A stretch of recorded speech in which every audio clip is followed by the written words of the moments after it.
भाजपच्या किसान मोर्चाच्या प्रदेश उपाध्यक्षपदी महेश खराडे यांची तर प्रदेश सरचिटणीसपदी पृथ्वीराज पवार यांची निवड.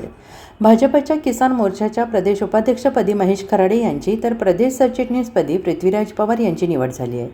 तर राज्य कार्यकारिणी सदस्य म्हणून रोहित चिवटे आणि संदीप जाधव यांची निवड करण्यात आली. या निवडी भाजप प्रदेश अध्यक्ष रवींद्र चव्हाण आणि किसान मोर्चा प्रदेश अध्यक्ष रामकृष्ण वेताळ यांनी जाहीर केल्या.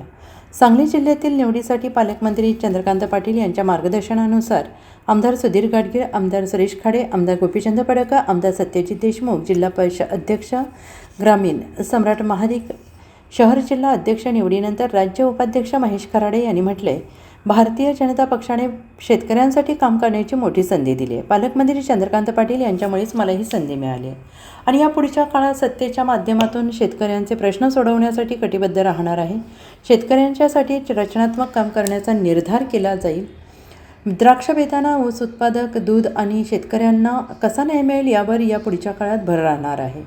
संस्था उभारून शेतकऱ्यांना न्याय देण्यासाठी प्रयत्नशील राहू अशी ग्वाही त्यांनी दिली आहे. जिल्ह्यातील सर्व नेत्यांच्या मार्गदर्शनाखाली काम करून शेतकरी संघटन मजबूत करण्यावर भर देणार आहोत.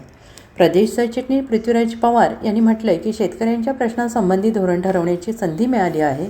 त्या संधीचं सोनं करू, सगळ्यांना बरोबर घेऊन काम करणार आहोत. या पुढच्या काळात जिल्ह्यासह राज्यातील किसान मोर्चाचे संघटन मजबूत करू.